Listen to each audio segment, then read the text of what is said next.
Dear colleagues and guests, we are opening a joint seminar organized by four institutions, including Museum of Anthropology and Ethnography, Institute of Ethnology and Anthropology, St. Petersburg Institute of History, and Knorozov Center for Mesoamerican Studies. And today we are honored to welcome Professor John Lopez from the University of California, Davis, who will present his talk, Aztec Aquatic Consciousness. Professor Lopez is a leading expert in pre-Columbian and viceregal art and architecture, and his research explores the intersection of architecture, water systems, and visual culture, and in Aztec and colonial societies. And please note that in 2025 will be published his monograph, The Aquatic Metropolis, Urban Design and Environmental Change at Tenochtitlan, Mexico, which offering deeper insights into Aztec aquatic consciousness.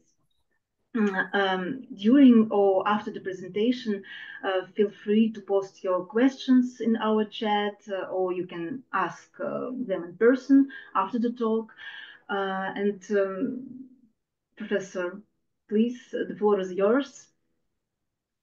Well, thank you very much for the kind introduction and the invitation. I'm very happy to meet all of you and to present a chapter of my forthcoming book, which is The Aquatic Metropolis, and the title of the chapter is Aztec Aquatic Consciousness. So I look forward to your questions after the talk.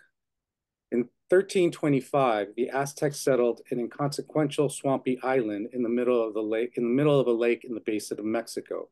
As a present-day site of Mexico City, it marked the culmination of a more than two-century migration that began in 1063 when departing from their mythic island homeland of Aztlan. By the time of Spanish arrival in central Mexico in 1519, the Aztec had transformed that insignificant island into pre-Hispanic Mexico's metropolitan center. As the region's seat of political power, nexus of trade and commerce, and node of artistic production, the capital city of the Aztec, Tenochtitlan, exhibited the kind of cosmopolitanism that only a handful of other Mesoamerican cities could claim, since Teotihuacan had established the standard more than a millennium earlier.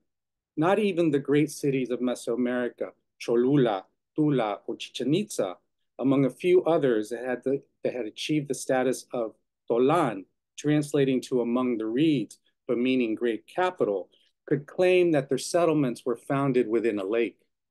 Indeed, Tenochtitlan's environmental setting placed it apart from all other great capitals of the ancient New World. Despite the storied history of the Aztec and their capital city, how the Aztec conceptualized Tenochtitlan relationship to water in their historical and cultural imagination is a road less traveled in the scholarly literature of the island city. No society exists without creating epistemes about the natural world or what constitutes a nature-culture relationship. In this respect, the Aztec were utterly normal. Yet their approach to Tenochtitlan's environmental setting is quite telling about who they were as society and how they conceived of their island city. Above all other elements of the natural world, water was at the center of Aztec consciousness. And while this point is without a doubt impressive at first thought, it does not capture the extent to which water was generative for this pre-Columbian society. For the Aztec, water was at the core of their historical consciousness, social formation, identity, mythology, and metaphysics. How water animated these arenas is striking, but it is their intersections with Tenochtitlan and the lacustrine environment that illuminates water's importance to the Aztec and their city. In their hands, Atl, water in classical Nahuatl, is the material par excellence of history, society, and architecture. allowing them to historicize their existence and that of their capital. Historical images prove an invaluable resource for study of the Aztec aquatic consciousness. No set of documents better demonstrate the ontological work that water does than the early modern pictorials produced by Tlahuilos. These indigenous painter scribes put pigment to maps, screen folds, frontispieces made of parchment, cloth, and native and European paper in the decades immediately after the 1519 Spanish arrival at Tenochtitlan. In recording the contours of Aztec history and society, early colonial native images provide a thick description of an Aztec epistemological orientation to nature in the form of a visual cultural water. In the hands of the Tlahuilos, mimesis is a powerful tool wielded with deft precision to describe the character of Mesoamerican geography. Such representations, however, were not for the sake of realism. Instead, mimesis of pre-Hispanic nature opens a window onto the ecological thinking of the Aztec, demonstrating how water was an ontological marker of Aztec-ness. As we shall soon learn, the Aztec moored their sense of self and historical consciousness to an exemplary topography where islands are second to none. Tenochtitlan fits this standard, but it's not the first and only island to do so. Despite its mythic origins, Aztlán stood in a dialectical relationship of historical and moral inflection with Tenochtitlan, where the latter echoed the former in aquatic similitude, in an interplay between myth and history. Such an interplay, no doubt, adhered to the cyclical nature of pre-Hispanic time and space, where the past, present, and future must mirror each other. Likewise, Tenochtitlan's equivalence to the Semanoac, the earth envisioned as an island, replicates the ideal island topography of Aztec metaphysics, where the settlement is an aquatic imago mundi. Grafting Tenochtitlan to mythic and metaphysical islands surely illuminates how the Aztec envisioned their capital, but these are not the only ways that water was generative.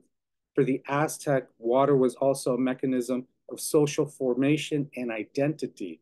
Historical images revealed how the Aztec used water to frame their Altepe and to describe their communocentrism, concepts that tell of their social organization and interrelationships at Tenochtitlan.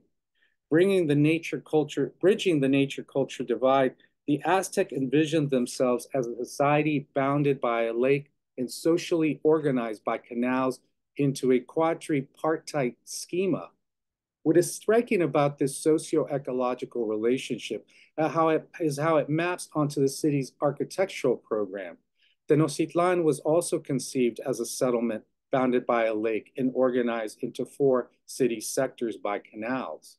The binding of nature, society, and architecture is no mere coincidence. These arenas and their intersections, modeled after the structure, order, and cyclical movement of the cosmos, granting water, the Aztec and Tenochtitlan mantic weight.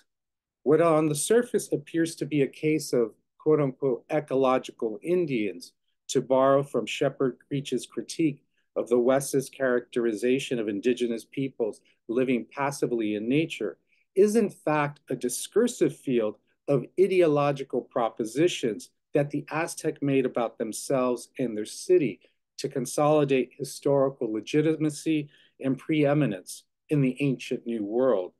These propositions are important because they are the means by which the Aztec explain their historical existence at Tenochtitlan ex post facto. Perhaps there is no more important document for comprehending the foundation of Tenochtitlan than the circa 1540 Codex Mendoza, housed in 1659 at the Bodleian Library at Oxford University. The Codex is a mid-16th century post-conquest manuscript named after the first viceroy of New Spain, Antonio de Mendoza. The Codex comprises 71 folios of Spanish paper and organized into 3 thematic sections, offering pictorial and textual accounts of Aztec dynastic history, tribute payments by conquered towns, and ethnography through description of the various life stages of a typical person from birth to death. The Codex Mendoza opens with a spectacular image of native authorship. Serving as a decorative border of turquoise rectangular band frames the frontispiece, arranging the folio into two visual registers. Each register records different historical events occurring at different moments in time, making the image anachronic. Beginning in the upper left-hand corner, the band read counterclockwise comprises 51 squares, each representing a single calendar year, employing the combination of pre-Hispanic symbols, house, rabbit, reed, and flint knife, and account from 1 to 13. The painter marks the subject of the image of the rule of the first Aztec lord, Tenoch, beginning in the Mesoamerican calendar year 2 house, or 1325, and ending in 13 reed, or 1375. In the lower register, warriors with macanas, pre-Hispanic weapons edged with obsidian blades and shields in hand, are defeating the enemy combatants from the towns of Colhuacan and Tenayucan, indicated by the bell-shaped glyphs toppled over burning temples, signifying Tenoch's military achievements. Yet, as a painter scribe recounts, military glory was not Tenoch's only significant accomplishment. The upper register turns its attention to the founding of Tenochtitlan, where the second frame of turquoise wash, representing a lake, borders the nascent island settlement. The folio depicts 10 male figures, the city's founders, where they wear the traditional timatli, or white cloak. 9 figures with hair in warrior topknots are seated on bundles of green reed, but the largest, Tenoch, sits on a yellow woven mat.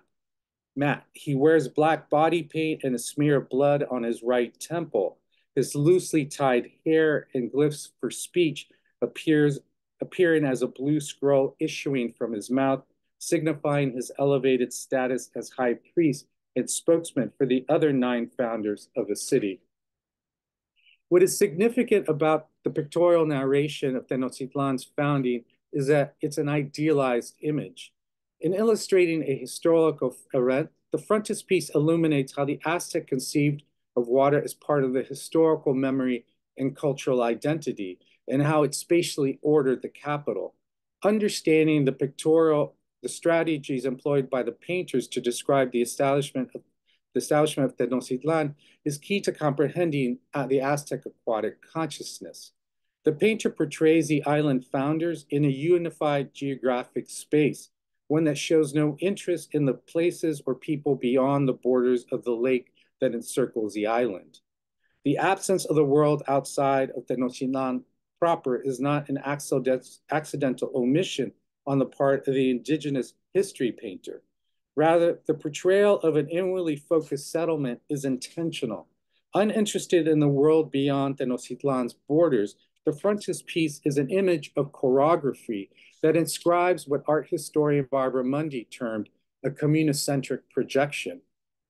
In her analysis of the 16th century Indian maps of Relaciones Geográficas, for Mundy, communicentrism is the description of the community above all others, is at the heart of the image. The Relaciones Geográficas manuscript maps of Teozacualco and Amoltepec aid understanding the rhetorical strategies of communicentric maps. The former is a dynastic map showing Mixtec rulership as 3 vertical bands facing married couples dating to the 11th century, while the latter depicts a single facing ruling couple in profile. Without a doubt, one of the shared salient qualities is the circular conception of territory. But as Mundy has shown, this cartographic formulation of circular space did not map onto the physical landscape in a symmetrical fashion. A modern-day map of Teozacualco shows that its territory was irregular. Rather, for these indigenous painters, the epistemic objective of their geographic desire was to pictorially depict their amorphously shaped territories as perfect circles, transforming the irregularities and idiosyncrasies of geography into idealized spaces. To be sure, the artists who created these images were unconcerned with depicting the world outside of their territorial domain. Just as significantly, they showed no interest in mapping the natural world in mathematical terms, as Francisco Strozagalli did in his 1580 Relaciones Geográficas map of the Coatzacoalco River, where he provided the latitude and longitude of the river's mouth, a scale bar, and an elaborate north arrow in the form of a fleur-de-lis. Nor were the indigenous painters interested in depicting their respective territories within a European landscape pictorial tradition of rolling hills and meandering waterways, as Gabriel de Chavez did in his 1579 Relaciones Geográficas map of Metzitlan. To the contrary, their aims and goals and objectives were different. At the root of communocentric images is a deep concern for describing Native communities and their territories that they inhabit as unified, whole, and complete, where a people's identity is the overarching point of reference of their mapping impulse. The upper register to the Codex Mendoza frontispiece is also a communocentric image. The square-shaped aquatic frame that bounds the island of Tenochtitlan idealizes the capital into a singular cohesive site at the time of its founding. Empirically, this, however, was not the case, as art historians Manuel Toussaint and Justino Fernandez illustrated in their 1939 plan of the island. The amorphousness of Tenochtitlan's geography defies how geography is presented in the frontispiece. As a result, the frontispiece artists employed a logic similar to that used by the Relaciones Geográficas Indian map makers decades later, depicting the geographic irregularities of the island was no concern for the painter-scribe of the Codex Mendoza frontispiece. Instead, the overarching goal was to portray the Aztec as a unified people inhabiting a unified territory.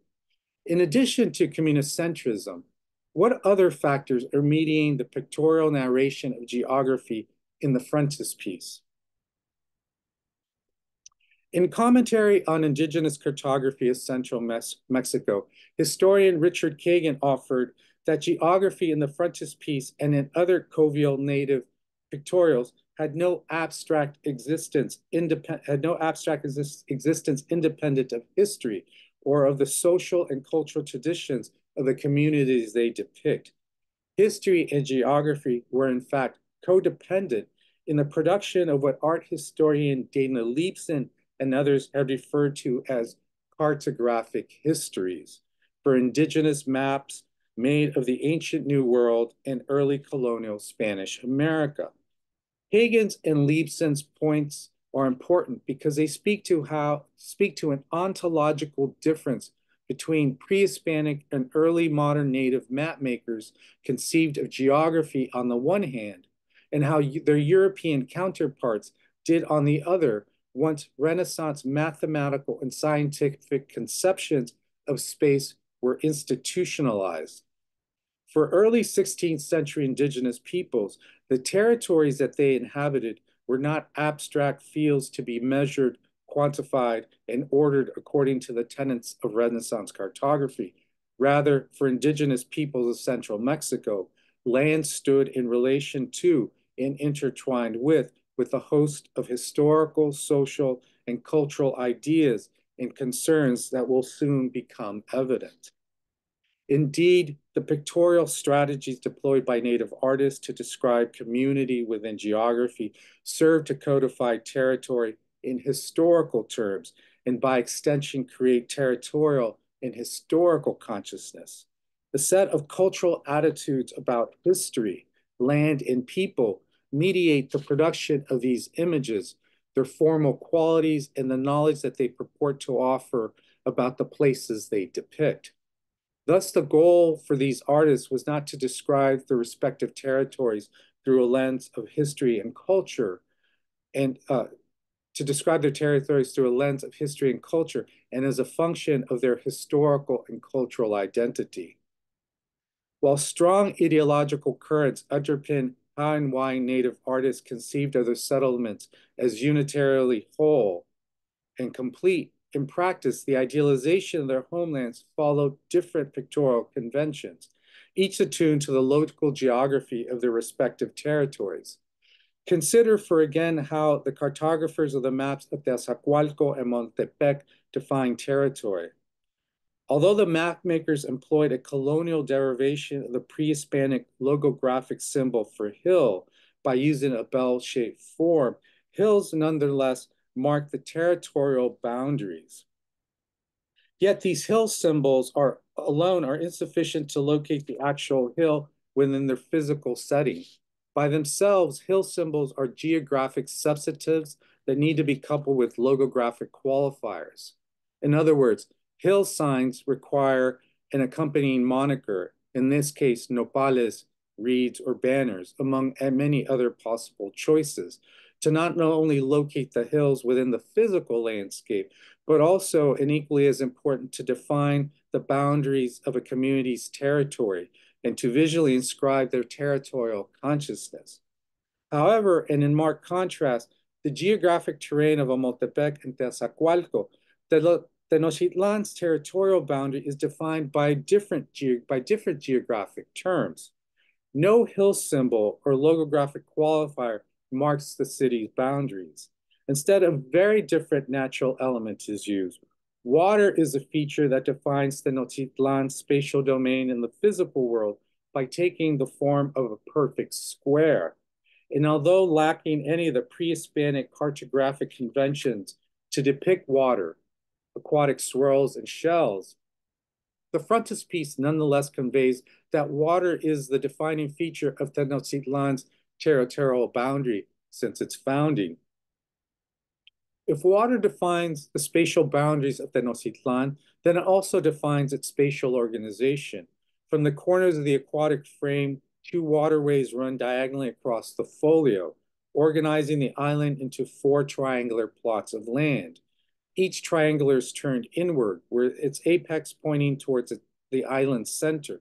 It's a pictorial maneuver that calls attention to the Tenochtitlan's iconic place sign or coat of arms, an eagle perched atop a prickly pear cactus growing from a rock that demarcates a privileged socio-political center. Importantly, this schematization depends on the native artist's abilities to distill the island's urban form and spatial organization to its essential components, square and triangle, in an interplay of geometric modeling and syntax. The depiction of the island in geometric arrangement was not simply one of artistic choice for the painter's scribe. Rather, the artist visually imbues the underlying socio-political order that gives the frontispiece its spatial syntax, one where geometric forms and modeling are culturally and socially constituted. Underscoring Tenochtitlan's spatial syntax and geometric modeling in the frontispiece is the Altepet of the Aztec. The Altepet is a compound word of classical Nahuatl, the lingua franca of central Mexico, comprising two different terms, Atl for water and Tepet for mountain. These two words wed two different elements in a metaphorical doublet, translating to the waters, the mountains, or water mountain, to create a semantic link between language, nature, and society. In the Nahuas after the conquest, historian James Lockhart demonstrated the Altepet is the preeminent unit of social and political organization in pre-Hispanic Mexico. It is foremost composed of a sovereign people holding authority over a given territory, whose closest comparable example is the Mediterranean city-state of classical European antiquity. While the Altepet proved to be the socio-political unit par excellence of the central Mexican world, its organization and function were dependent on the structure, order, and cycle of its constituting parts and their intersection. In addition to sovereign territory. In Altepet required a ruler, a calpuli, a pyramid, a market, and a palace being the preeminent architectural structures and spaces. Translating to big house, a calpuli, more commonly referred to as a tlaxcali, was a socio-political subunit of the Altepet, where the former functioned as a microcosm of the latter.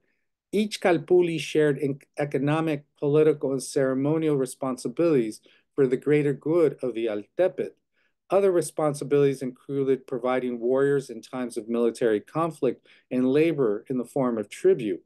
In addition to fulfilling responsibilities, calpuli also had rights, which were exercised in a number of ways, selecting their deities and leaders, holding authority over a portion of the Altepet for the benefit of its members, and in its sub-ward organization, land allocation, and tax collection.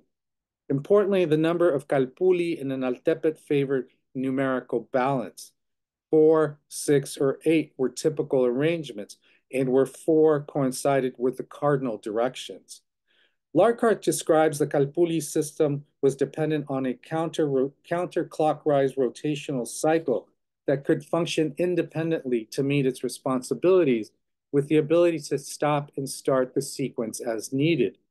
As significant, the cellular organization framework allowed the Altepet to overcome different types of crises, with new calpuli being inserted into the rotational system if older calpuli ceased to exist or left to join another Altepet, or for organizing labor and materials in times of natural disaster. The Altepet's framework also proved useful when adding territory or enduring its loss. Such a system, no doubt, speaks to a framework of social and cultural adaptability, and when coupled with the Altepet's rights and responsibilities, it illustrates an orderly and properly functioning society in central Mesoamerica prior to European arrival. On display in the frontispiece are the historical origins of the Aztec Altepet. No matter how humble these origins were at the time that the Aztec founded their capital, the Tahuantinsuyo depicts the Altepet as fully formed and functional, with the city's 10 founders representing the Altepet's political body. As historian of religion David Carrasco has shown, the heraldic image of an eagle, prickly pear cactus, war shield, eagle down feathers, and spears represents Aztec sovereignty. Moreover, as the frontispiece affirms, Tenochtitlan Altepet comprises 4 calpuli, representing the 4 interlocking triangular plots of land, a pictorial maneuver that underscores that the Aztec are socially and politically united. The social contract that binds the calpuli is the counterclockwise rotational system of reciprocal rights and responsibilities. It is no coincidence that the social order upon which Tenochtitlan's Altepet is built begins in the calpuli of Moyotlan in the southwest sector of the city, where, not surprisingly, the Noche is located. From Moyotlan, the counter-rotational cycle moves to Teopan in the southwest, then to Atzacoalco, and finally to Cuepopan in the northwest. The rotational cycle closes with its return to Moyotlan, only to begin anew.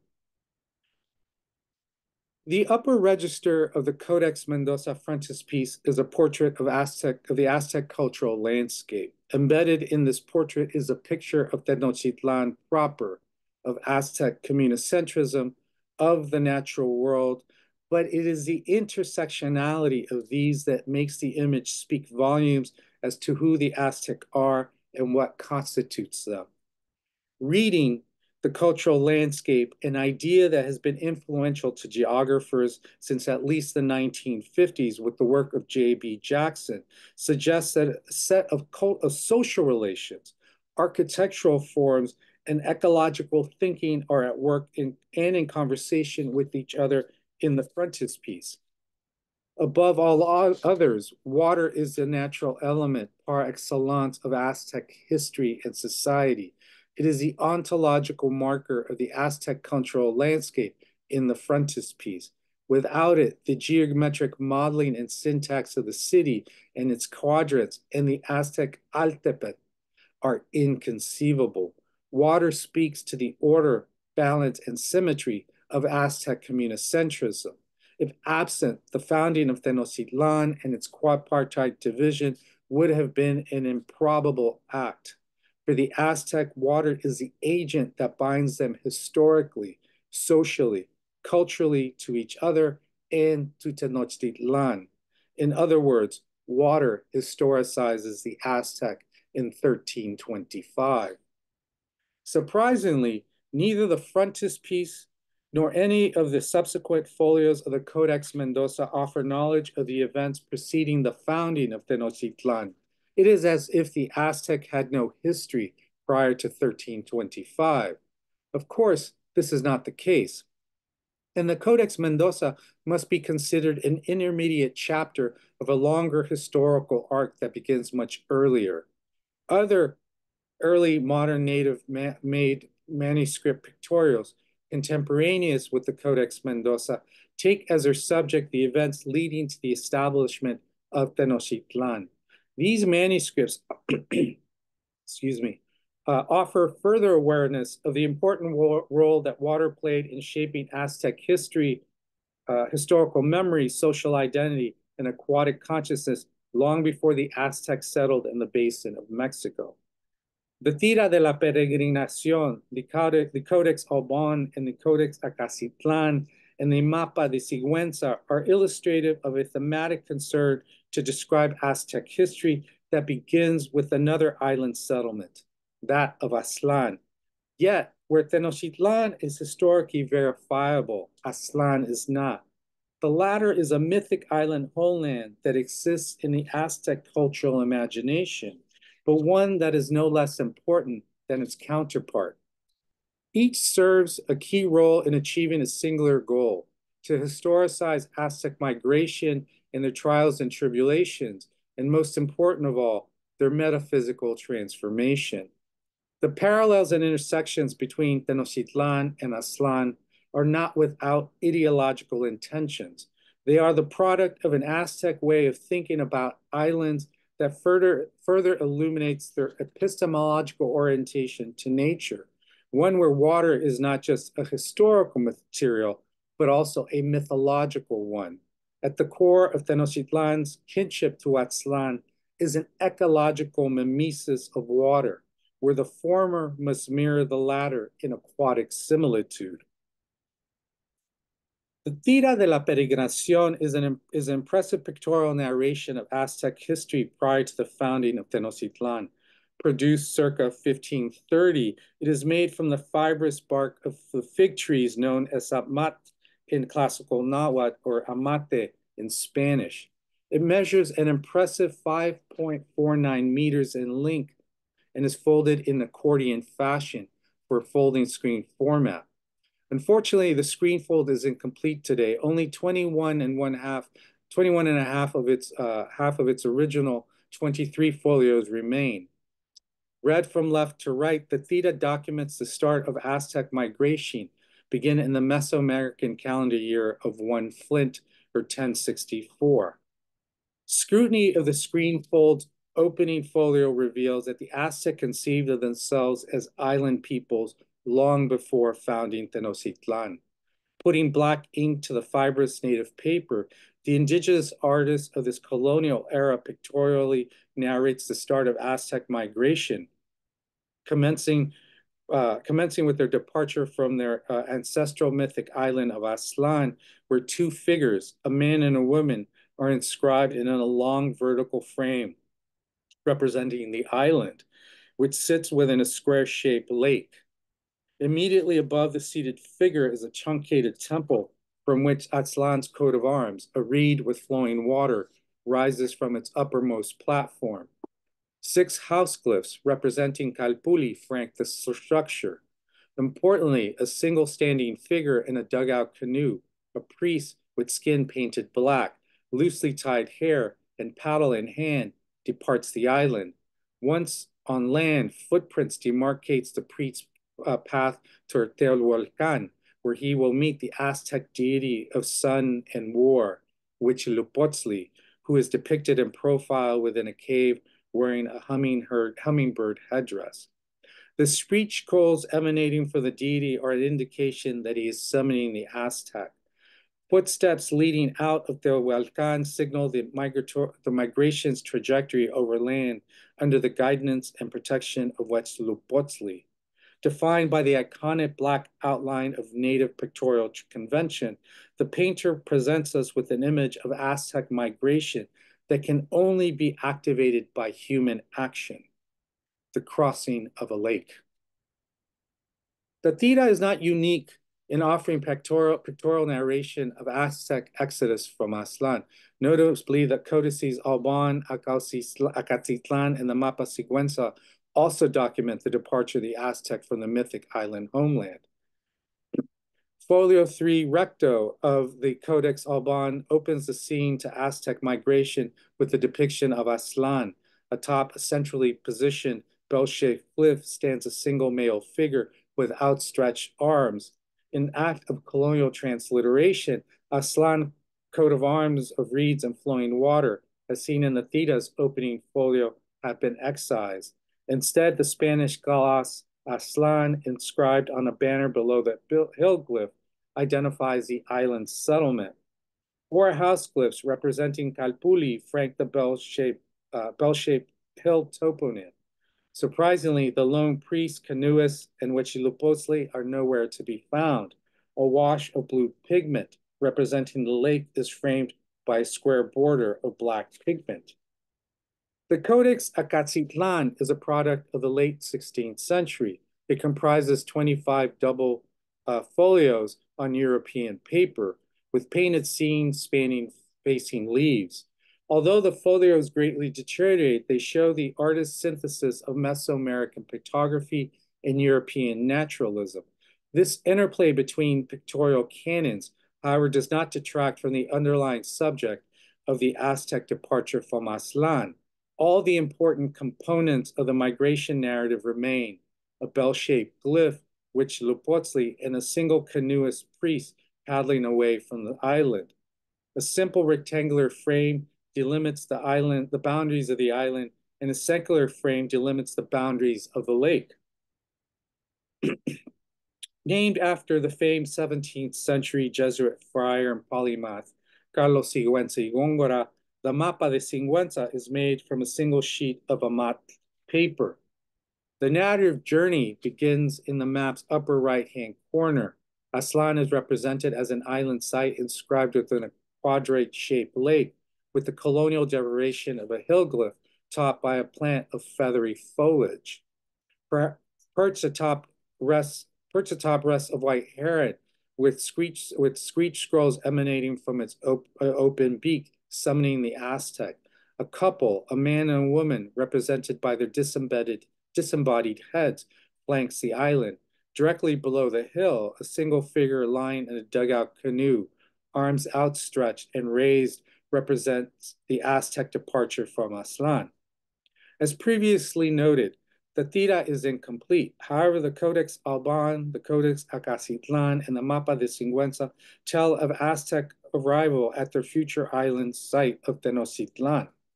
In folio 25 verso of the Codex Alban, the eagle atop the prickly pear cactus signals the Aztec migration has come to an end. The island is inscribed with an aquatic blue rectangular frame that doubles as a border for the image. The Codex Acatitlan treats the end of Aztec migration differently than the former, showing the respective coronations of Campechihtli and Cuauhtémoc, the leaders of the Aztec, and their neighbors, Tlatelolco. The lacustrine environment is represented as an aquatic frame, as an aquatic quadrate, within which indigenous people reap its bounty of waterfowl and fish. The Mapa de Sigüenza shows Aztec arrival at their new homeland with blue sages. The quadrate frame that frames the island of Aztlan and Tenochtitlan in this migration narrative is now implied by the city's quadripartite organization. Important differences no doubt exist between these colonial era documents and serve as evidence for scrutinizing stylistic differences, levels of culturation to European pictorial methods, strategies for organizing pre-Hispanic history, decisions about material culture, and even the reception of myth in the cultural imagination of early modern native artists. Nevertheless, these images speak to the overarching and shared concern among the respective authors to describe the indissoluble bond between Aztlán and Tenochtitlan. One can reasonably join art historian Elizabeth Boone in believing that whether Aztlán is empirically verifiable is a question of less concern. Rather, what is important is not only that the Aztec believed in an existence, but that it was their ancestral homeland and the point of departure of their migration and subsequent metaphysical transformation. What these pictorials describe via the use of line, selection of color, compositional arrangement, is that the Aztec conceived of the origins of their historical development and social identity to begin not with Tenochtitlan, but with Aztlán. From study of these non-Western pictorials, the association among island settlements is not based on a shared architectural or planning vocabulary, but instead is framed in geographic terms, with the essential message being that water surrounds land. While the relationship between image and what it depicts is one form of a mimesis, there is another mimetic action at work in the Aztec historical imagination. The islands themselves are in ecological mimesis in their mirroring. The fact that one exists in myth and the other in history makes the role that water plays in the migration narrative ever more potent.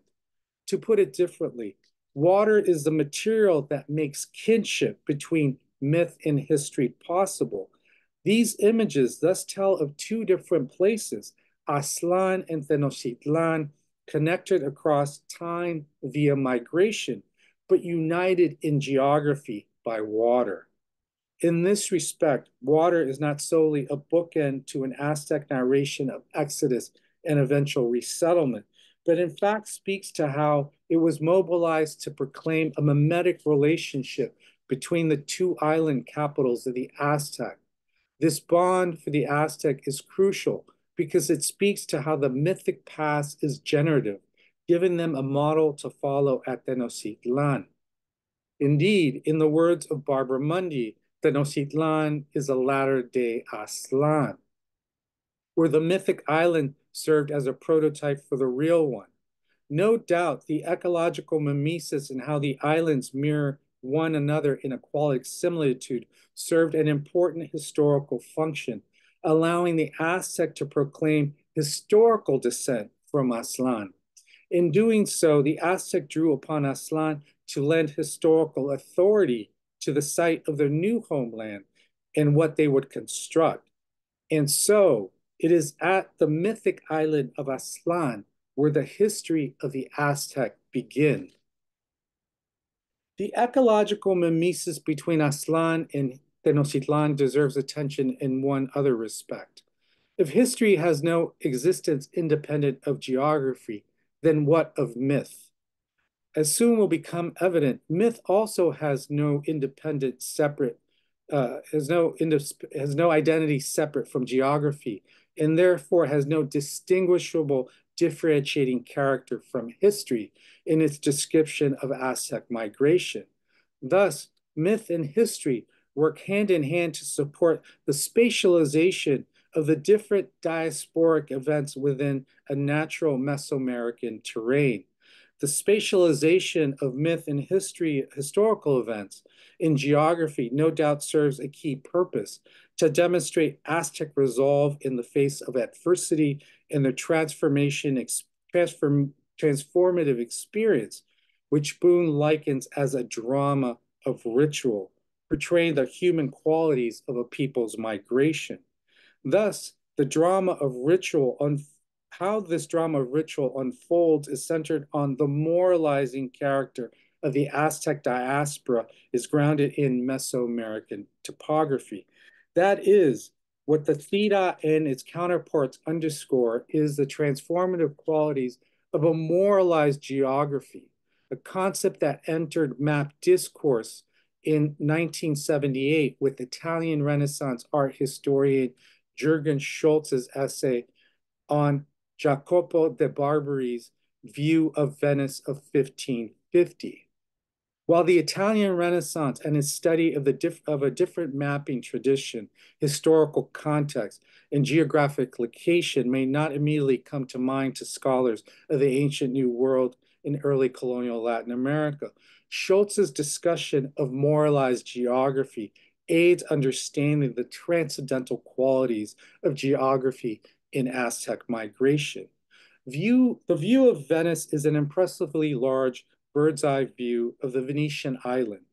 Barbari's deployment of myth and allegory in the ennoblement of Venice is a subject of importance here. View of Venice is an expansive vista that draws attention to the aquatic character of the city within the Venetian lagoon, sited at the edge of the Adriatic Sea, framed by the disembodied heads of 8 winds. The seafaring vessels dock at the edge of the city, and smaller ships and gondolas ferrying people and goods through the Grand Canal. Barbie's view of Venice depicts the city's maritime activities to highlight its preeminence in international trade and commerce. From this elevated viewpoint, Barbary places the viewer's sightline on par with Mercury, the ancient god of commerce. Mercury rests in a cartouche of billowing clouds, wears a winged helmet, and holds upright a caduceus of intertwined serpents in his left hand. With his extended right hand, he directs the viewer to read the Latin text, quote, I, Mercury, shine favorably on this above all other emporia, end quote, that encircles the lower half of his nearly nude body. Barbary identifies the Roman god of commerce as Venice's protector, a fitting allegory given the city's importance to maritime trade and commerce. While the sightline connects the viewer to Mercury, it's not the only vision that Barbary provides. Mercury gazes upon Neptune, another figure of ancient European mythology, engage in a visual discourse. A larger-than-life Neptune sits atop a mythological sea monster with trident in his right hand and gazes upon Mercury. A panel tied to the trident's 3 prongs provides the Latin text, quote, I, Neptune, reside here, smoothing the waters at this port, end quote.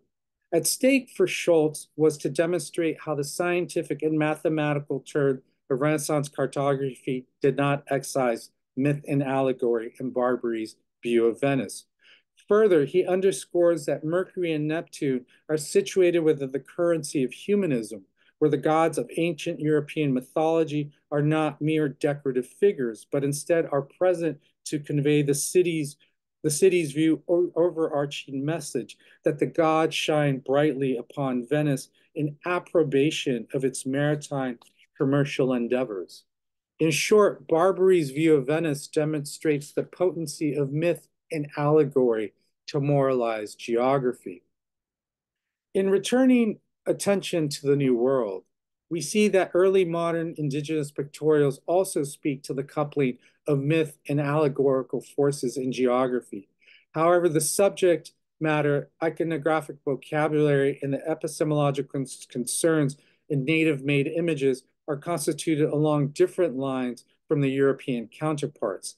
Of the 10 colonial era codices and maps that describe Aztec migration, the theta is unique among them for its limited interest in European naturalism and pictorial techniques.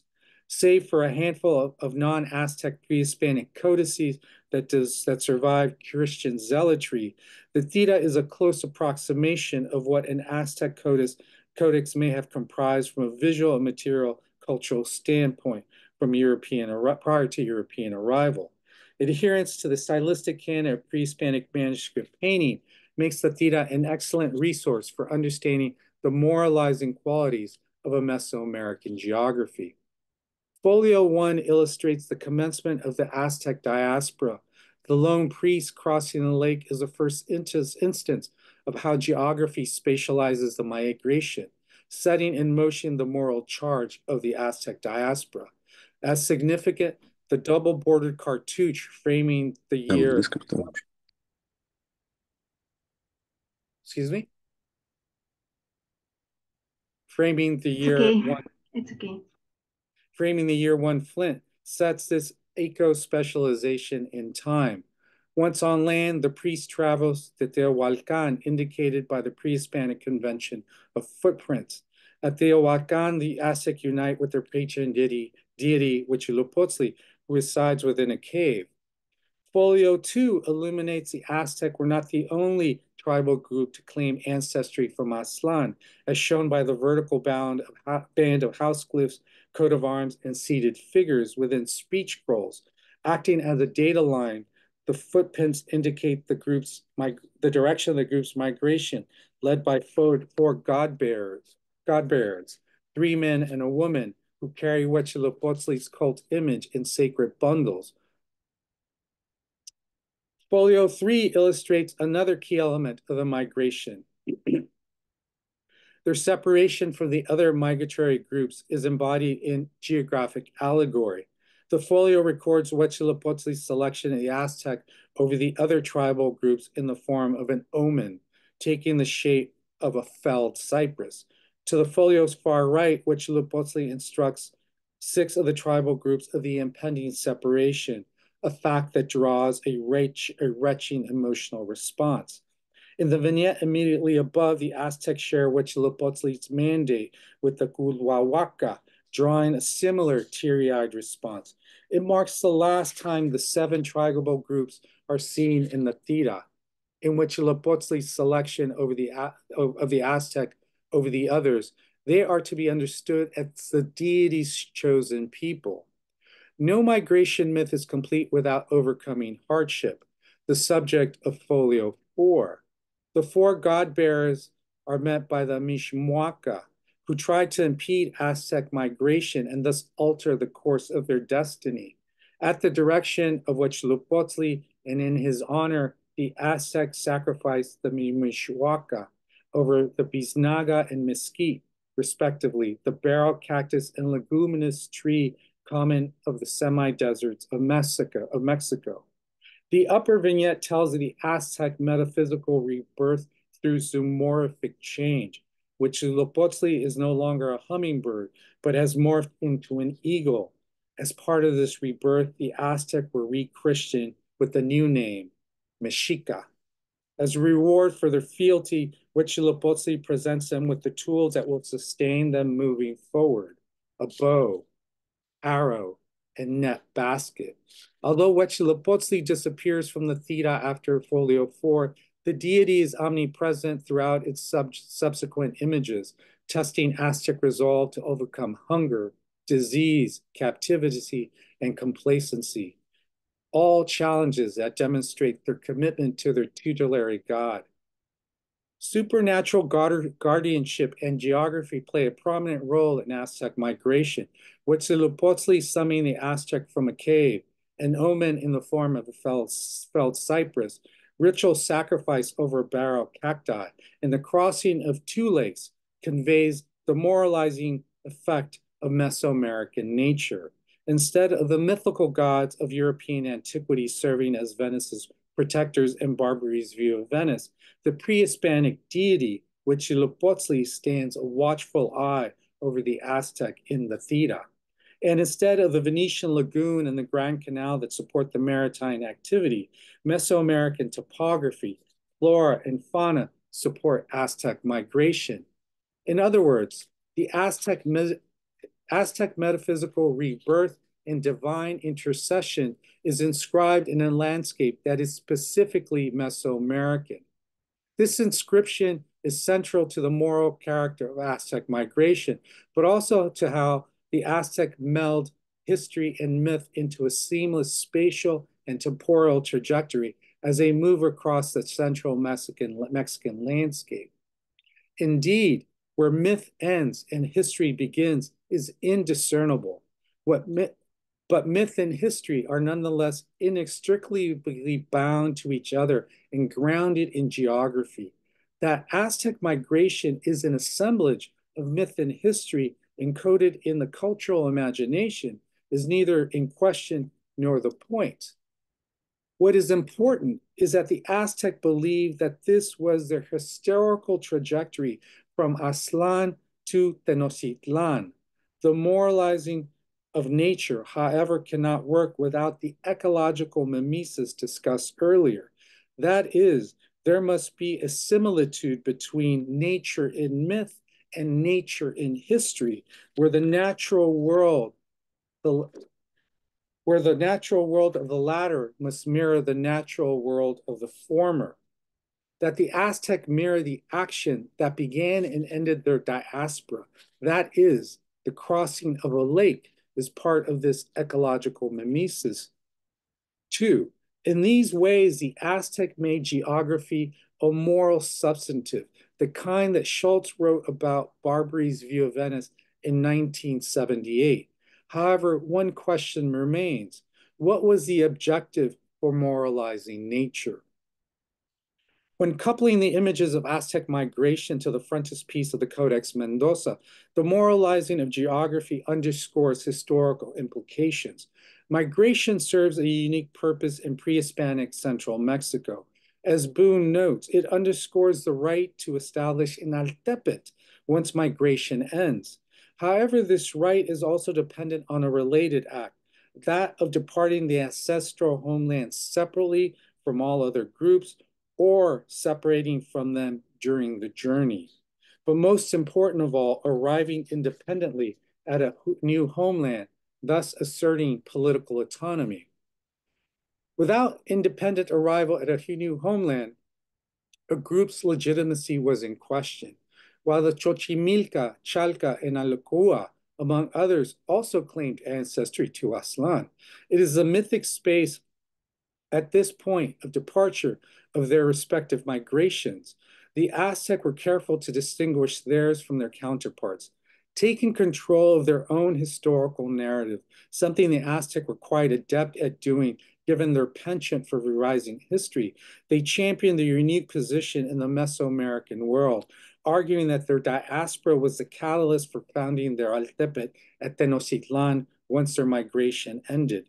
The triad of myth, history, and geography no doubt offered the Aztec a means to an end, to proclaim that Aztlán and Tenochtitlan existed in a dialectical relationship of deep moral inflection.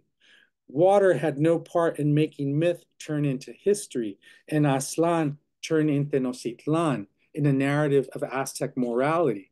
But what gave the former its architectural form and character in the frontispiece of the Codex Mendoza? By the time of European arrival, Mesoamerican societies had developed a rich pictorial canon for describing the cosmos, taking local pigments and minerals to parchment, lienzos, native paper to describe the structure, order, and cyclical movement of the universe is a genre of pre-Hispanic image making that gave Mesoamericans the tool to inscribe mantic forces in time and space. Images of cosmic flora, fauna, and deities and ancestors tied to calendrical passages of time were means for imbuing human action in the ancestral world with cosmological meaning. When producing the frontispiece of the Codex Mendoza, the Tlacuilo marked the cosmological parallels and intersections between Tenochtitlan and how Mesoamerican societies animated the cosmos. In the frontispiece, Tenochtitlan is organized into a quincunx, 4 items arranged into a square or a rectangle with the fifth element, the heraldic eagle of Huitzilopochtli at its center. Such geometric modeling and syntax are not of Aztec invention, nor is their application unique to them. In fact, it is part of a broader method of geometrical modeling that transcends the social and cultural differences among Mesoamerican societies to describe the nature and character of the cosmos. More specifically, this 5-part schema is found in the pre-Hispanic directional almanacs that organize the 4 cardinal directions around a 5th element, that of a center whose purpose serves to anchor the structure, order, and cycle of the universe. The frontispiece of the Codex Fejivadi Meyer is a prime example of how the ancient New World animated the cosmos, both reflecting how such cosmological thinking gave Tenochtitlan its spatial organization and cyclical order, imbuing the city with cosmic forces at the time of its founding. Made between 1400 and 1520, the Codex Fejivadi Meyer frontispiece represents the 260-day count in the form of two intersecting crosses, a fourmi and a St. Andrews that are ordered around a central square cartouche of divine orange. Huitzilopochtli is inscribed within the cosmic quadrate, making this deity of year and time the anchor of the quincunx image. From the four sides of the celestial square, four broad-armed trapezoids emerge to make the four-me cross, each having a color, tree, bird, foundation symbol, and two deities, is oriented towards the cardinal direction, with east at top of the folio. From the corners of the quadrate, four elongated loops forming the St. Andrew's cross are arranged to the intercardinal directions. Beginning with the eastern trapezoidal arm, the frontispiece is read in a counterclockwise direction, marking the other cardinal directions at 65-day intervals. Within the trapezoid and interloops is a cosmic geography of flora and fauna and deities unfold. Each trapezoidal arm is a vignette of balanced symmetry, of two deities flanked by a cosmic tree that support the heavens. The interloops are equally impressive in their cosmic messaging, having their own plants, animals, day signs, and disembodied of Tezcatlipoca, the deity of divination, who sacrificed honors Xitlikuhtli. The frontispiece of the Codex Fejivadi Meyer is a rich example of how Mesoamericans animated the universe. It bears reiterating that these cosmograms, such as this one, demonstrate that Mesoamerican societies were not only invested in the structure, order, and cyclical movement of the cosmos, but that they also developed a pictorial strategy for its description. Such investments and strategies were without question at work in the frontispiece of the Codex Mendoza. Tenochtitlan's modeling as a quincunx is no coincidence. No is a counterclockwise rotational cycle of its Altepet-Calpulli framework. They mirror the five-part universe and its celestial movement. Importantly, the four arms, triangular arms that emanate from Tenochtitlan's coat of arms and the waterways that run to the corners of the aquatic frame in the frontispiece of the Codex Mendoza echo the compositional role of the trapezoidal arms and elongated interloops in the frontispiece of the Codex Fejivadi Meyer. Moreover, as Carrasco has recognized, a bird atop a tree growing a foundational symbol in the former is echoed by an eagle atop a prickly peared cactus growing from a stone in the latter. Mirroring the cosmos is a clear indication of how the Aztec conceptualized their capital city, invoking the structure, order, and cyclical nature of the universe. Tenochtitlan is imbued with mantic weight, inscribing the unique place that the city occupies in the terrestrial world by modeling the cosmos to proclaim a cosmic, prophetic provenance.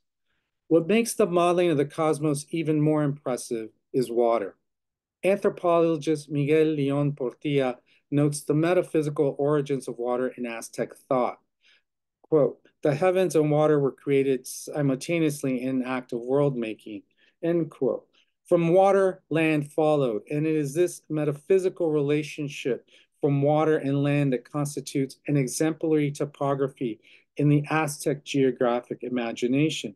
León Portilla writes, the surface of the earth is a great disk situated in the center of the universe and extends horizontally and vertically. Encircling the earth is a ring of an immense body of water, which makes the world Semanoac, that which is entirely surrounded by water. Neither the land nor the great ring of water is considered to be amorphous or to possess undifferentiated qualities, for the universe is divided into four great quadrants of space, whose common point of departure is the navel of the earth.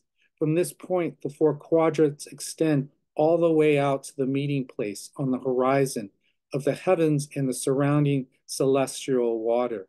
The concept of the four directions of the world is heavy with symbolic meaning. Contemplating the passage of the sun, the Nahuas describe the cosmic quadrants from a position facing the west. End quote. That, the Semanuak, is or world is encircled by a great body of water, which is organized into four great quadrants, whose common point is the navel of the earth, is a point not to be glossed over. Water orders the ecumene of the Aztec, translating to land surrounded by water. The Semanuak is envisioned as an island that exists at the center of the universe.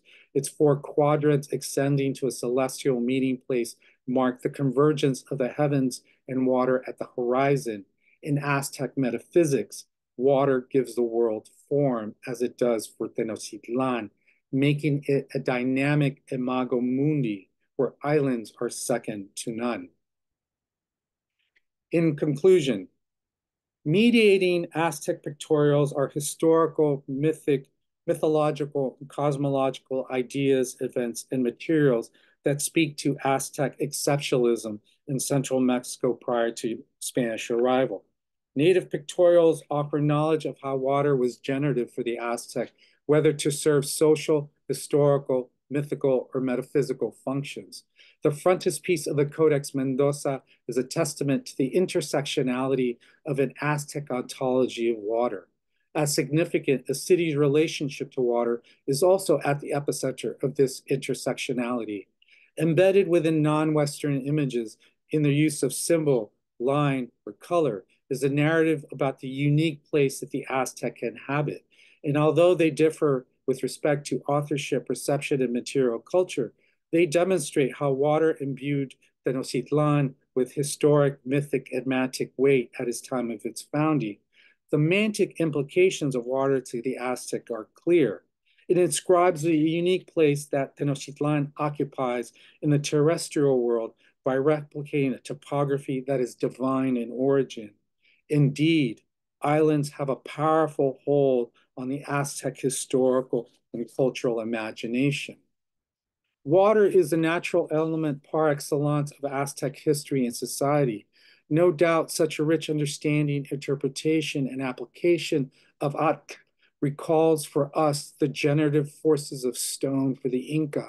In this capacity, water is a historical material, a moralizing force, and a social agent that sets the Aztec apart from all other Mesoamerican societies and Tenochtitlan from all other Tolans.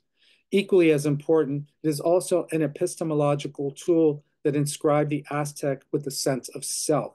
Simply put, the historical images studied hitherto underscore an ontological truth that without water, there would have been no Aztec to speak of. A case in point, Aztec migration could not conclude until founding an island city. Tenochtitlan as a mainland capital is inconceivable because it would sever the cyclical nature of pre-Hispanic time and space and how the present and future must mirror the past. For the Aztec to establish their Altepe, the basis of their social formation and identity, Tenochtitlan needed to stand in aquatic similitude with Aztlán. In other words, the Aztec could not come into being at a site that was not an island. Thank you. Thank you very much, John, for such a fascinating presentation. And it's really interesting how you showed how these images, how these visual narratives reveal the Aztec relationship to water, and it like bridge in a very interesting way myth, history, cartography, environmental studies, and indigenous perspective as well. And I believe now it's time for questions, and we invite all of the participants to share their questions or reflections. You can also use our chat to type your questions. or use a raise hand option. You're welcome. Well, okay, John. I'd like to thank you for excellent paper and very good presentation. And I have two questions. First, in the tire de peregrinación, first page, we have 6 calculi. And on the next page, we have already 8. In your opinion, why? Second, sorry. Sorry, I can't repeat. Can you hear me well? Yes. Well, in the Codex Butorini or Tira de Peregrinación, in the first folio, we have 6 calculi. Yes? Yes. However, on the next page, departure, with Theomamas, we have already 8 calculi. One more.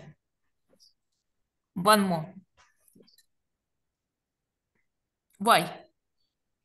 So what is the reason, in your opinion, what is the reason of this change? Right. So we have to from 6 to 8. 68. So the 6, let me find the 8 here.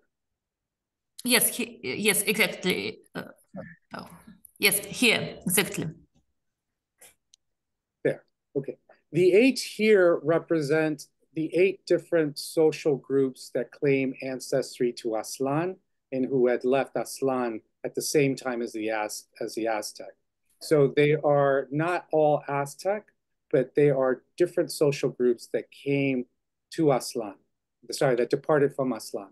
So here, the Aztec are documenting that they left Aztlán with 7 other social groups. And this is very important to their claim that they are unique and to their claim of sovereignty and to the right to establish Enaltepet, because by showing that they left with 7 other groups and then showing that they departed or separated from the other groups, that allows them to claim their right to establish Enaltepet once they arrive at Tenochtitlan. So that's the reason for the 8 different social groups. Okay. Here in the folio 1, where you have 6 calpuli, and then you have 4 calpuli here, you have to, we should remember that the Aztec were revised their history, that they burned their own historical documents prior to European They arrival. burn not their own historical documents, they burn Tlacopan documents, Tepanec documents. Yeah, they just Tepanec, not the Tepanec. No, but they destroyed their own documents to rewrite their history.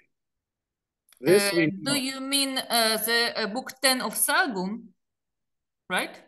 They burned? No, not in the colonial period. I'm talking before European arrival. I mean, I refer to pre-colonial period to the time of Itzcoatl. And this is a testimony of Sargum in book 10. Right. Okay. Great. But in fact, literally, there are no mentions in Nahuatl of Aztecs that they destroyed the history. They just words literally. It's not good that many people understand these pictorials. That's the difference. Well, they rewrote. There's no reference. There's no clear reference that Aztecs destroyed their history.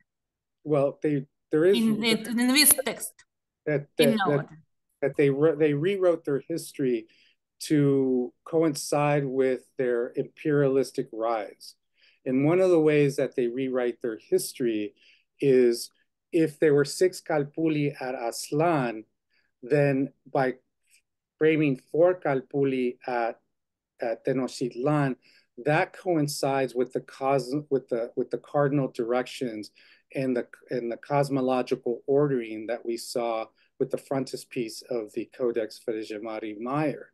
And so that allows them to claim a cosmic a correlation to themselves and also to Tenochtitlan. So that is why there is a renumbering of the Calpulli. Well, but there is no proof or direct evidence that Aztecs rewrite or tried or rewrote the history, except this evidence from Book 10 of Florentine Codex. Well, they were they structured their history to coincide with their imperialistic rise. And so they, all societies will go back into time and frame their historical narrative in a way to coincide with their preeminence.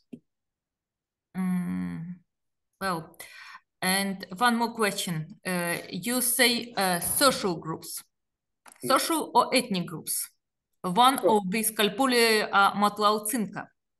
Right, ethnic people groups. Of Otomangan linguistic family. Yeah, all ethnic groups, all part of a larger social in broader sense. Yes. Okay. Well, and okay, finally, did you try to compare Aztec myths about migration and water with myths of Chalca or Akola?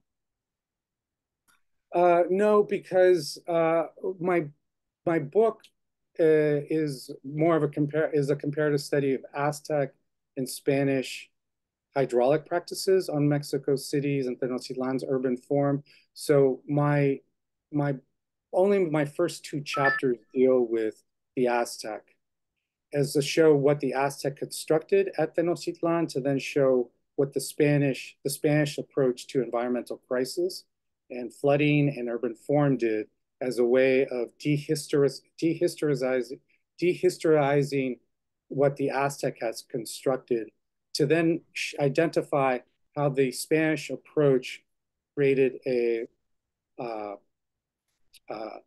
Spanish approach to water management and flooding increased the propensity of the island to flood even more.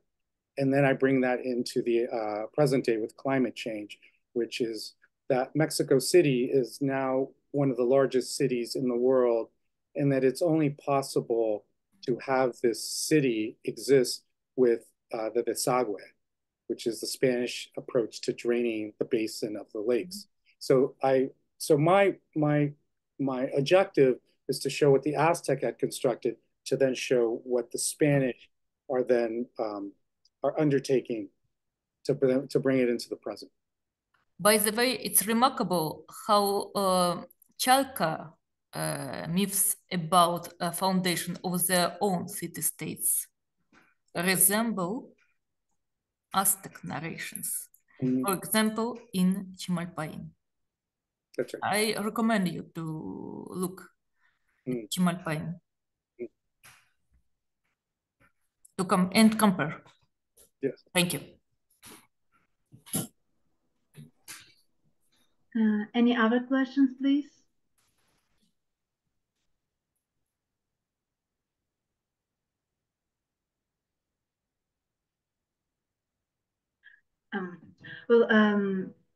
My question is more about practical relationships with water. I would like to ask how reliable and effective was the Aztec hydraulic system in Tenochtitlan, and how labor intensive was its maintenance, and was it if it was abandoned immediately after the Spanish arrival, and why? Right. So Tenochtitlan flooded that we know of 3 times. The Aztec hydraulic technology is a learned practice. They tried to build with natural materials at first and were flooded out. Then they learned that they had to build with stone. And this was a negotiation that happens prior to their ascendancy to a political authority in the basin. And one of the things that they do through conquest, particularly through when they conquest the Tlatelolco, who are also Aztec, who splintered off from Tenochtitlan, is that conquest allowed them to usurp the hydraulic system of other groups, of other city-states. So they're slowly building over a century, this hydraulic system by themselves building it, but also learning from by being flooded out, but also through conquest. When the Spanish arrived, they usurp the system, but they don't have faith in it, because one of the things that happens is that the Spanish want to build a Renaissance city at Tenochtitlan. And that would be like building a Renaissance city at Venice. And so the ideals around a Renaissance city they don't encompass the natural world in the way that an island city needs to. And so this creates a tension between the Renaissance city ideal and the natural landscape. And so what happens is flooding starts to increase, and the Spanish rebuild the Aztec system every time that they get flooded, but they don't have very much faith in it. And so as early as 1555, they started to propose this idea of drainage instead of containment, which is what the Aztec did. So the Aztec method is very, in some ways, it's like the Venetian one, and is also like at the Low Countries, minus the machinery. What the Spanish want to do is to drain the lakes, but Mexico is at the bottom of a basin. And so and it's surrounded by mountains. And so they have to figure out how to bore a tunnel to drain the lakes. The drainage system doesn't get implemented until 1607, and it's the primary system by which the city now controls flooding. And by draining the lakes, it reclaimed land. And so Mexico City was allowed to expand into this former lake beds. And by expanding into the former lake beds, every time it rains, the city now floods. And so it's created this very catch-22 where you need more drainage because the city floods, but drainage causes subsidence, which lowers the elevation of the city. And so when it drains, it floods more. And so you want more drainage. And so to this day, Mexico City is building drainage tunnels to control flooding. Now, if you bring in climate change, which is going to produce more rainfall, this is only going to exacerbate this condition, this ecological condition of one of the largest cities in the world. Thank you very much. And by the way, why it was so important for the 16th century Spaniards to it's the city's appearance, its street grid, this main square, and its organization according to specific urban planning ideals from Renaissance ideals. Why was such emphasis placed on this? It's really interesting in context of conquest. So it is part of, so the Spanish come late to the Renaissance. The Renaissance starts roughly around 300 in Italy and Florence.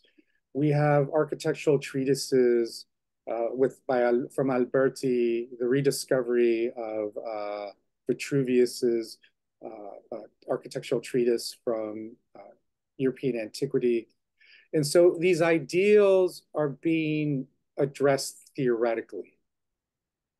And we do have the Florentine new towns, which are medieval, late medieval in Florence. And we do have the Bastides in France that are organized orthogonally or rectilinearly. But these are the exceptions to urban planning practices of medieval Europe at this time. So for the Spanish, they realized, like the Romans in antiquity, that that urban planning is a tool of conquest, and that rational cities can foment conquest, can support the conquest ideology. And so the Spanish take these theoretical ideas from the Renaissance, they learn from European antiquity, from the Romans, and then translate it to the New World.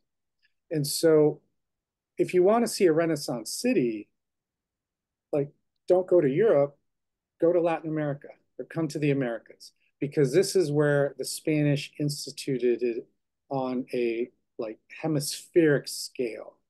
And they produced a series of edicts and then codified them as part of their laws of the Indies, as to instruct people how to plan rational cities, and said, if you do not plan a rational city from the start, it will never have form, meaning it will never be rational. And so what they wanted to do was to get away from the amorphous cities that are very common in the Iberian Peninsula and throughout other parts of Europe, that are based on a medieval practice of everyone just kind of negotiates their space. And by a rational city, it's now political authority defining the organizational schema of that space and then handing it over to people.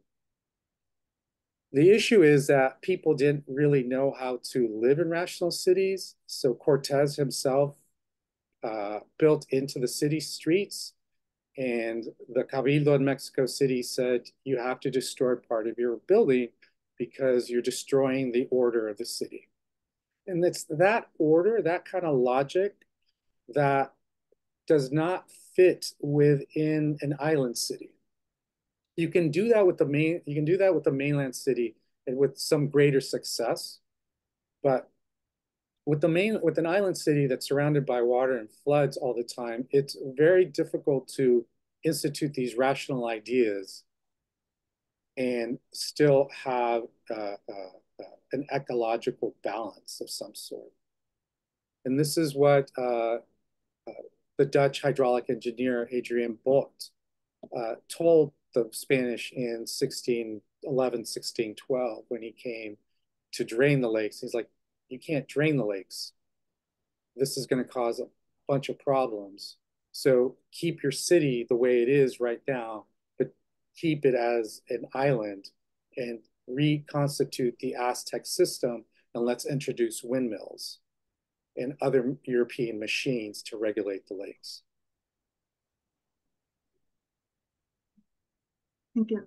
Well, so it was just a powerful tool for conquest. That's right. Such a practice of construction. Well, in fact, we had two different cities. Mexico City for Spaniards and San Juan Tenochtitlan for Indians. And we had Trasa in 16th century, the space reserved only for Spaniards, where Indians were forbidden to settle. It also was a question of safety. Yes, there is a traza, 12, 13 city blocks organized in rectilinear format, and there is the four indigenous barrios still at work there. What the Spanish are doing is to build their city, they actually started to dismantle the hydraulic network. They pillaged the stones from the dikes to build their city. And so this is part of that tension that I'm discussing, is that I address in the book, is that to build that Renaissance city and to build Renaissance style buildings, they dismantled the Aztec hydraulic network to do that. And so that is what's causing this tension. Wow. Now over time, we know that the Spanish are not going to stay within the traza, that they will extend into the barrios. And this is what they're doing late into the 16th century and into the 17th century. We have edicts from the Actas de Cabildo from as early as the 1550s, who are saying, do not build anything along these paths, because one day we will connect Tenochtitlan to Tlatelolco. One day the city will expand. So they were already thinking about urban expansion, even though they were still relegated to a small city, central sector of the city. Okay. And the Zague was also a project to guarantee safety. First of all, well, and the Spanish project to dry up the Texcoco Lake was also oriented to secure safety. First of all, environmental safety. For the problem of Mexico City and Tenochtitlan were frequent floods.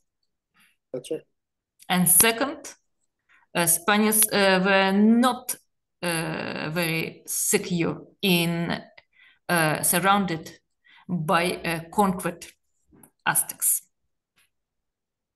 And in a letter of Jeronimo Lopez, dated by 1545, he directly speaks about possibility of rebellion among Indians and about apprehensions and fears of Spaniards who live in Mexico City. Yes, that's right. So they wanted to build a land bridge between the island of Mexico City and the western side of towards Chapultepec as a land bridge, because they felt that if they needed to flee the city, it would be safer for them to flee via a land bridge versus a causeway. Yes, that's right.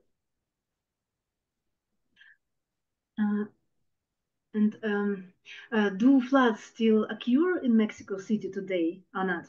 No floods, but in the 15th, 16th, and 17th century, this was the most serious problem of this city, starting with the time of Ahuitzotl in the early 16th century. So for the Aztec, Tenochtitlan flooded, roughly about every 65 years. For the Spanish, it's flooding roughly every 14 years now in the early colonial period. And so we started to see an upsurge in flooding now due to Spanish practices of land management, city planning, Yes. Urban natural resources, animal husbandry, introducing European methods of farming. Between 1980 and 2000, Mexico City flooded 668 times.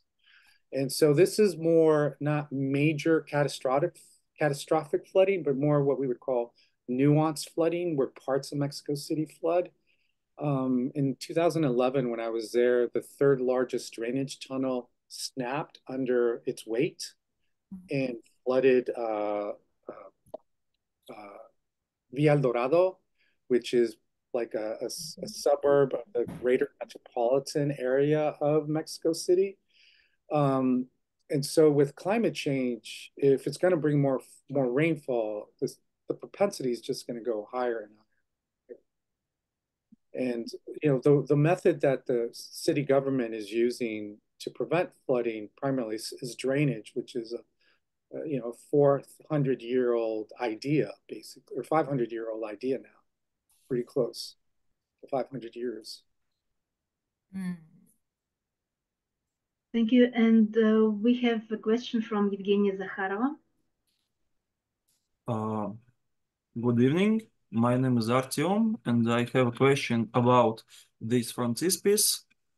On the side of this picture, there is a row of dates. And I noticed that there is only 4 symbols are represented.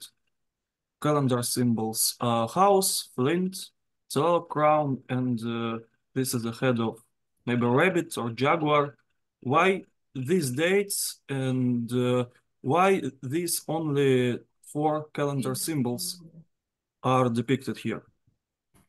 So this is a calendric band that represents the rule of Tenoch, who is, I don't know if can you see this? I'm moving with my cursor. Can you see it on the screen? No? Yes, I see.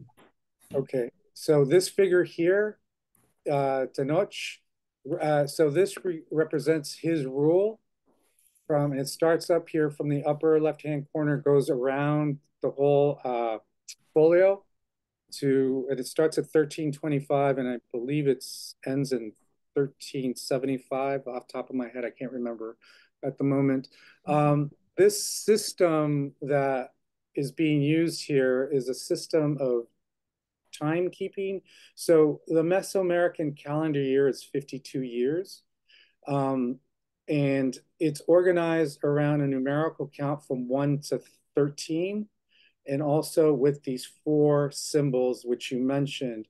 And depending on the count, the numerical count from 1 to 13 of the symbol, that identifies a particular calendar year in the cycle. So in our kind of, the way that we count years now is, like 1, 2, 3, and now we're in 2025. The way they would count years would be like 4 rabbit, and it would cycle through that 52-year cycle and then start again. Thank you. Are there any other questions?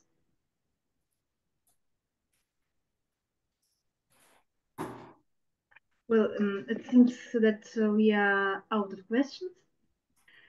So, thank you so much, John, for coming, for Thank you. us, and thank you for this wonderful talk. And thanks to everyone online for your contributions. And have a wonderful day and evening.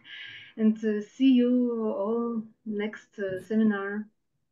Yes, Thank you very much. we would be glad to see you again at our seminar. Thank you very much. Thank you for the invitation. Bye.